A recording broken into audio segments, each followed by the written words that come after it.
Hello my dear student, Srishti classes में आपका स्वागत है। देखिए, हम लोग रसायन विज्ञान के कक्षा 10 के अम्ल, क्षार एवं लवण की ये टॉपिक चल रहा है, जिसमें आज हम दूसरे टॉपिक की बात करेंगे, क्षार या क्षारक की। क्षार या क्षारक की बात किया जा रहा है और आपने अम्ल को पढ़ लिया है। आज हम बात कर रहे हैं दूसरे टॉपिक क्षार की। देखिए, क्षार किसे कहते हैं, क्षार किसे कहा जाता है। ये क्षार है कह रहा कि ऐसे पदार्थ जो स्वाद में कड़वे होते हैं, ऐसे पदार्थ जो स्वाद में कड़वे होते हैं क्षार कहलाते हैं। तथा जो क्षार यानी कि जो लाल लिटमस पेपर को नीला कर देते हैं उसे क्षार कहते हैं। जो लाल लिटमस पेपर को क्या कर देते हैं, नीला कर देते हैं, क्षार कहते हैं। और ये विद्युत के कुचालक होते हैं। ये क्या होते हैं, ये विद्युत के कुचालक होते हैं। आर्हेनियस के सिद्धांत के अनुसार कहा गया है, आर्हेनियस के सिद्धांत के अनुसार कहा गया कि वे पदार्थ जो आयन के पश्चात जल में वियोजित होकर ऋणावेशित आयनों के रूप में केवल हाइड्रोक्साइड आयन यानी कि OH पे ऋणायन देते हैं, क्षारक या भस्म कहलाते हैं। क्षारक या भस्म कहलाते हैं। वहाँ पर आपने अम्ल में पढ़ा, अब क्या था, वो धनायनित दे रहा था, हाइड्रोजन दे रहा था। तो जल में वियोजित होने के पश्चात धनायनित के रूप में टूट जा रहा था हाइड्रोजन, तो उसे कहा जा रहा था अम्ल। अब यहाँ पर क्षार, क्षार हमेशा क्या हाइड्रोक्साइड देते हैं। क्या देते हैं, क्षार हाइड्रोक्साइड देते हैं। तो इसमें केवल हाइड्रोक्साइड आयन देते हैं, क्षारक या भस्म कहलाते हैं। जैसे में कहा जाता है कि वे क्षारक जो अम्ल में घुलनशील होते हैं, वे क्षारक जो अम्ल में घुलनशील होते हैं क्षार कहलाते हैं। अतः सभी क्षार क्षारक होते हैं, किंतु सभी क्षारक क्षार नहीं होते हैं। अब कहा गया है कि अम्ल के यानी कि क्षारकों के प्रकार, क्षारक कितने प्रकार के होते हैं, क्षारक दो प्रकार के होते हैं। क्षारक कितने प्रकार के होते हैं, क्षारक दो प्रकार के होते हैं। क्षार प्रबल क्षारक और दुर्बल क्षारक, प्रबल क्षारक और दुर्बल क्षारक। तो इसमें बात किया जा रहा है प्रबल क्षारक होते क्या है। जैसे हमने अम्ल पढ़ा, अम्ल के प्रकार दो प्रकार पढ़े थे, प्रबल अम्ल, दुर्बल अम्ल। उसी तरह से हम बात कर रहे हैं यहाँ पर क्षार की, कि प्रबल क्षार क्या होते हैं, दुर्बल क्षार क्या होते हैं। वे प्रबल क्षारक वे क्षारक जो जल में पूर्णतया वियोजित या आयनित होकर हाइड्रोक्साइड आयन देते हैं, प्रबल क्षारक कहलाते हैं। वे क्षारक जो जल में पूर्णतया वियोजित या आयनित होकर हाइड्रोक्साइड आयन देते हैं, प्रबल क्षारक कहलाते हैं। जैसे में KOH, NaOH, BaOH का होल ट्वाइस आदि, ये सब क्या है, ये आयनित हो जाएंगे, ये पूर्ण रूप से आयनित हो जाते हैं। तो अब कहा जा रहा है KOH, अब यह उत्क्रमणीय चिन्ह लगता है। कभी भी धनायन आयन में लगेगा तो वह उत्क्रमणीय चिन्ह लगेगा। और इसमें कहा जा रहा है कि ये K का प्लस हो जाता है, OH पे आयन हो जाता है। यानी कि आयन यानी कि OH का आयन हमेशा क्या करेगा, बाहर निकलेगा। ये K हमारा धातु है, ये अधातु के रूप में होता है, जो यह धनायनित हो जाता है और यह ऋणायन हो जाता है। फिर इसी तरह से NaOH है, Na पर धनायन प्लस OH पे आयन हो जाएगा। फिर यहाँ पर BaOH का होल ट्वाइस, तो अब यहाँ पर Ba का प्लस 2 हो जाएगा, यहाँ पर OH पे 2 है इसलिए कि यहाँ पर OH का होल ट्वाइस है, 2 है, यहाँ पर 2 हो जाएगा। इसका भी लास्ट वाले कक्षक में 2 बचेगा तो 2 हो जाएगा, इसके लास्ट वाले कक्षक में 1 बचा है तो 1 धनायन, इसके लास्ट वाले कक्षक में 1 बचा है तो 1 धनायन। और ये जो है आपस में क्या किया है, संयोग किए हैं और एक इलेक्ट्रॉन इधर से उधार लिया है। क्या किया है, उधार लिया है, तो इसलिए आयन के रूप में हो जाता है ऋणायन। तो इसी तरह से आपका है दुर्बल क्षारक। दुर्बल क्षारक क्या होते हैं, दुर्बल क्षारक वे क्षारक जो जल में पूर्णतया वियोजित या आयनित नहीं होते हैं, दुर्बल क्षारक कहलाते हैं। टूटेंगे यानी कि वियोजित होंगे, आयनित होंगे, लेकिन पूर्ण रूप से आयनित नहीं होते हैं। क्या होते हैं, पूर्ण रूप से आयनित नहीं होते हैं, तो इसलिए इनको दुर्बल क्षारक कहा जाता है। दुर्बल क्षारक होते क्या है, देखिए, दुर्बल क्षारक होते हैं Al2O, AlOH का होल थ्राइज, NH4OH है आदि। यानी कि AlOH3 का, यानी कि Al का परमाणु क्रमांक 13, उसके लास्ट वाले कक्षक में 3 हो जाएगा, इसलिए लास्ट वाले कक्षक के 3 हो जाता है तो Al पे 3 प्लस हो जाएगा। अब OH का होल थ्राइज है तो यहाँ पर O3OH का आयन हो जाएगा। फिर यहाँ पर NH4OH का है, तो अब यहाँ पर उत्क्रमणीय चिन्ह लगता है तो NH4 धनायन हो जाएगा प्लस OH पे आयन हो जाएगा। हो गया। अब यह क्या है, पूर्ण रूप से वियोजित नहीं है, घुलनशील नहीं है, लेकिन ये क्या है, आयनित तो होंगे लेकिन पूर्ण रूप से नहीं हो गए। फिर कहा जाएगा क्षारकों के जलीय विलयन में प्रबलता, कि OH का NaOH NH4OH BaOH का होल ट्वाइस हो जाएगा। फिर इसके बाद जो है यह अधिक घुलनशील है, यह सबसे कम घुलनशील है। इसके और भी हो जाएगा AlOH का होल थ्राइज हो जाएगा, इससे कम घुलनशील हो जाएगा। जितने इधर की तरफ जाएगा जल में कम घुलनशील तथा कम आयनित होते जाएंगे, जैसे इधर की तरफ बढ़ते जाएंगे वैसे अधिक जो है क्या हो गए, घुलनशील आयनित होते हुए चले जाएंगे। अब बात करेंगे हम अम्ल की क्षारकता, यानी कि अम्ल की क्षारकता कितनी होती है। तो अम्ल की क्षारकता देखिए बहुत ही इम्पॉर्टेंट है। अम्ल की क्षारकता किसे कहते हैं, अम्ल की क्षारकता जलीय विलयन में अम्ल के एक अणु के आयनीकरण से उत्पन्न होने वाले हाइड्रोजन या आयन धन आयन यानी कि H पर धन आयन की संख्या को कहते हैं। इसे भास्मिकता भी कहते हैं। इसे क्या कहेंगे, भास्मिकता भी कहते हैं। अणु अम्लों के अणु में उपस्थित प्रतिस्थापन योग्य हाइड्रोजन परमाणुओं की संख्या के आधार पर अम्लों की एक क्षारकीय, द्विक्षारकीय एवं त्रिक्षारकीय अम्ल कहा जाता है। हाइड्रोजन की जितनी संख्याएं रहेंगी वही उसकी क्या होती है, क्षारकता कहलाती है या भास्मिकता कहलाती है। जैसे में क्या हो सकता है, जैसे में देखिए यह दिया है, जैसे में कह रहा है CH3 COOH एसिटिक अम्ल, सी और HCl हाइड्रोक्लोरिक अम्ल, HNO3 नाइट्रिक अम्ल, NaHPO डाइसोडियम हाइड्रोजन फास्फेट। इसमें हाइड्रोजन की संख्या 1 2 1 1 1 1 है, इसलिए इसकी क्षारकता कितनी है, 1 है। इसलिए H2SO4 H2CO3 में क्षारकता कितनी है, 2 है। इसमें हाइड्रोजन कितने, 2 है, तो इसलिए क्षारकता कितनी है, 2 है। फिर क्षारकता H3PO4 की क्षारकता 3 होती है, तो हाइड्रोजन की संख्या कितनी है, 3 है, इसलिए क्षारकता इसकी कितनी है, 3 है। इसलिए इसमें कहा गया कि हाइड्रोजन की संख्या को क्या कहते हैं, अम्ल की क्षारकता कहते हैं। हाइड्रोजन की संख्या को क्या कहते हैं, अम्ल की क्षारकता कहते हैं। फिर इसके बाद हम बात करेंगे क्षारक की अम्लीयता। क्या करेंगे, क्षारक की अम्लीयता। क्षारक की अम्लीयता किसे कहते हैं, ये बहुत ही इम्पॉर्टेंट है। कहा जाता है किसी क्षार के एक अणु में उपस्थित प्रतिस्थापन योग्य हाइड्रॉक्सिल आयनों OH की संख्या उस क्षारक की अम्लीयता कहलाती है। उसकी क्या कहलाती है, अम्लीयता कहलाती है। किसी क्षार की अम्लता उससे मौजूद हाइड्रॉक्सिल आयनों की संख्या के बराबर होती है। किसी क्षार की अम्लता उसके मौजूद हाइड्रॉक्सिल आयनों की संख्या के बराबर होती है। अब इसमें हाइड्रॉक्सिल जितने रहेंगे उसकी क्षारकता कितनी होगी, उतना ही होगी। जैसे NH4OH है, KOH है, तो इसमें जो है इसकी पूछा गया है कि OH की कितनी संख्या है, 1 है, 1 है, तो इसलिए अम्लीयता इसकी कितना हो गई, 1 हो गई। अब दिया है CaOH का होल ट्वाइस, MgOH का होल ट्वाइस, अम्लीयता इसकी कितनी हो गई, 2 हो गई। फिर FeOH3 का होल थ्राइज, AlOH का होल थ्राइज में इसकी अम्लीयता कितनी हो गई, 3 हो गई, इसलिए कि OH की संख्या कितना दिया है, 3 दिया है, इसलिए इसकी क्या हो गई, 3 हो गई। फिर इसमें बात किया गया है कि क्षारकों के भौतिक गुण, यानी कि क्षारकों के हमें गुण पढ़ेंगे तो क्षारकों के 2 गुण पढ़े जाते हैं, भौतिक गुण और रासायनिक गुण। तो भौतिक गुण क्या होते हैं, रासायनिक गुण क्या होते हैं। अब यहाँ पर बात करना है हमें कि भौतिक गुण कितने होते हैं, यानी कि भौतिक गुण किसे कहा जाता है, यानी कि इसमें उसके प्रकृति को प्रदर्शित करता है, किसके, क्षारकों की प्रकृति को प्रदर्शित करता है।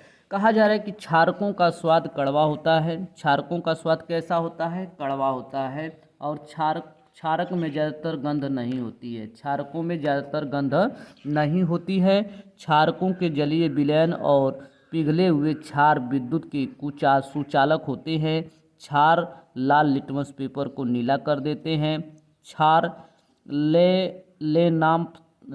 लेनाम्फथनीन को गुलाबी बना देते हैं। क्षार को स्पर्श करने पर साबुन के समान चिकने होते हैं। क्या होते हैं, क्षार को स्पर्श करने पर साबुन की तरह क्या होते हैं, चिकने होते हैं। अब फिर यहाँ पर बात किया गया है कि चिकने तो होते हैं, लेकिन किसके आधार पर होते हैं, इसमें क्षार की ज़्यादा मात्रा होती है। फिर इसके बाद हम बात करेंगे इसके रासायनिक गुण। क्षारकों के रासायनिक गुण क्या होते हैं, क्षारकों के रासायनिक गुण, ठीक है। तो इसमें कहा जा रहा है कि क्षारकों के रासायनिक गुण धातु से अभिक्रिया, धातु से अभिक्रिया, धातु से अभिक्रिया पढ़ेंगे। तो अब कह रहा है कि धातु से अभिक्रिया, प्रबल क्षार सक्रिय धातुओं के साथ क्रिया करके हाइड्रोजन गैस उत्पन्न करते हैं। प्रबल क्षार सक्रिय धातुओं के साथ क्रिया करके हाइड्रोजन गैस उत्पन्न करती है। क्षारकों को धातु पात्रों या सक्रिय धातु से में नहीं रखना चाहिए। क्षारकों को धातु पात्रों या सक्रिय धातु में नहीं रखना चाहिए। तो क्षार या क्षारक प्लस धातु प्लस लवण प्लस हाइड्रोजन गैस बनाते हैं। क्या बनाएंगे, हाइड्रोजन गैस बनाएंगे। फिर कहा जा रहा है कि जिंक जेडीएन के साथ यानी OH के साथ हम अभिक्रिया करेंगे तो यहाँ पर बनेगा Na2ZO बनेगा, Na2ZO बनेगा प्लस 2 बनेगा, सोडियम जिंकेट हो जाएगा प्लस हाइड्रोजन गैस उत्पन्न हो जाएगी। फिर aluminium Al plus NaOH plus H2O, इससे हम उसके साथ में अभिक्रिया करेंगे तो हमारा बनेगा NaLO2 sodium Meta aluminate plus 3H2O। अब यहाँ पर 3 है यानी कि 2 है, यहाँ पर एक हाइड्रोजन 2 3 हो गया, तो यहाँ पर 3 दूना के 6, 2 दूना के 4, 4 2 6 हो जाएगा। फिर सोडियम है 2 है तो सोडियम 2 हो गया, एल्युमिनियम हो जाएगा, यहाँ पर 2 एल्युमिनियम हो गया, तो यहाँ पर भी बढ़ा देंगे तो हमारा 2 क्या हो जाएगा, एल्युमिनियम हो जाएगा।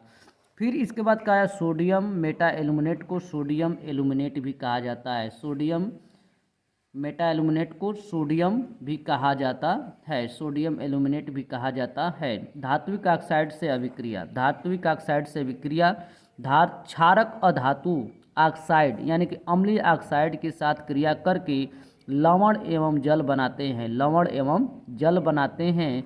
यह अभिक्रिया अधातु के ऑक्साइडों की अम्लीय प्रकृति को सिद्ध करती है, यानी कि क्षार प्लस अधातु ऑक्साइड के साथ हम अभिक्रिया करते हैं, दोनों को आपस में मिलाते हैं तो बनता है लवण और जल।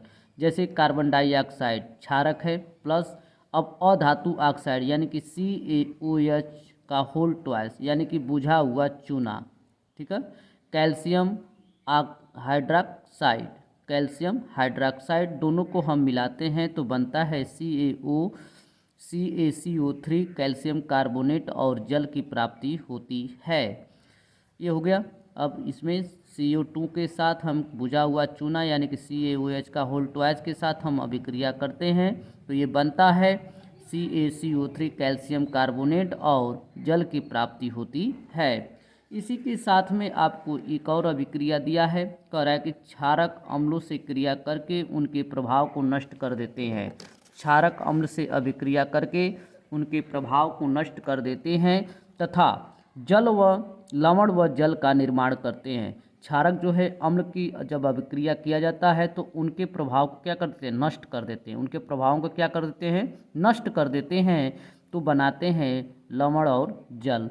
जैसे दे दिया गया है कि एल्युमिनियम हाइड्रोक्साइड AlOH का होल थ्राइज प्लस H2SO4 से अभिक्रिया किया जाता है तो बनता है Al2SO4 का होल थ्राइज। इसके साथ में देखना है हाइड्रोजन के प्रति एल्युमिनियम की क्रियाशीलता, तो क्रियाशीलता देखा गया है तो Al2SO4 का होल थ्राइज एल्युमिनियम सल्फेट बना है, फिर इसके बाद H2O बना है, इसको संतुलित किया गया है तो यहाँ पर 6 हो जाएगा, 6 दूना के 12, 3 दूना के 6,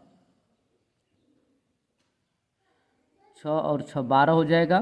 फिर इसके बाद यहाँ पर जैसे होल थ्राइज है तो इसके साथ में 3 कर दिया गया, यहाँ पर 2 कर दिया गया, तो यह दोनों समीकरण आपस में क्या हो गए, संतुलित हो गए। फिर इसके बाद जो है आपको बात किया जाएगा, इसमें प्रबल क्षारकों को जल में वियोजित करने पर पूर्णतया आयनित होकर जलीय विलयन में हाइड्रोक्साइड आयन प्रदान करते हैं। इसके विपरीत दुर्बल क्षारक जलीय विलयन से प्रबल क्षारक की अपेक्षा कम आयनित हो जाते हैं।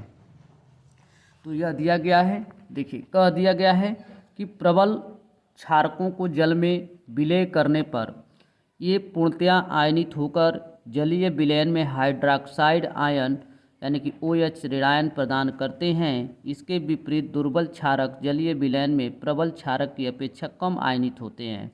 तो जैसे में कह दिया गया है कि अमोनियम हाइड्रोक्साइड दिया गया, अमोनियम हाइड्रोक्साइड को यदि जल के साथ हम वियोजित कर देंगे तो वह आयनित के रूप में हाइड्रोक्साइड क्या हो जाएंगे, विस्थापित हो जाते हैं, यानी कि निकल जाते हैं उसमें से अमोनियम आयन क्या हो जाते हैं, धनायन में हो जाते हैं।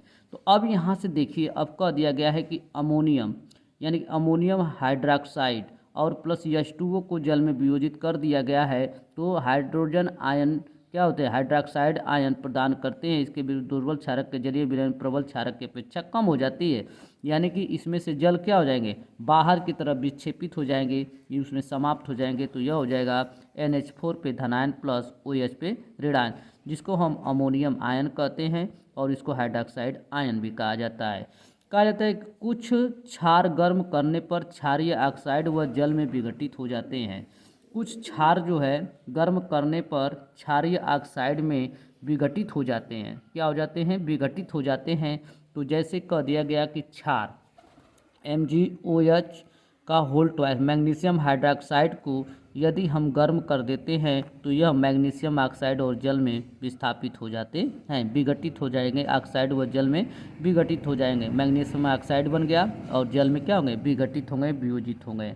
फिर कह दिया गया कि क्षारकों का उपयोग, क्षारकों का उपयोग देखिए, यूज ऑफ बेसिस, क्षारकों का उपयोग, जैसे क्षारकों का उपयोग कहाँ कहाँ होते हैं, जैसे कैल्शियम हाइड्रोक्साइड दे दिया गया है जिसको CaOH का होल ट्वाइस, जिसको वाटर लाइम या जिसको हम बुझा हुआ चूना कहते हैं, इसको क्या कहते हैं, लाइम वाटर कहते हैं और बुझा हुआ चूना है। तो यह किस में प्रयोग किया जाता है, कैल्शियम हाइड्रोक्साइड क्षार गारा एवं प्लास्टर बनाने में, घरों में चूना पोतने में, ब्लीचिंग पाउडर बनाने में, चमड़ा के ऊपर का बाल साफ करने में, जल को मृदु बनाने में, मिट्टी की अम्लीयता को दूर करने में, भारी जल को हल्का करने और अम्लों से जल गए स्थान पर इसका उपयोग किया जाता है। किसका, कैल्शियम हाइड्रोक्साइड का।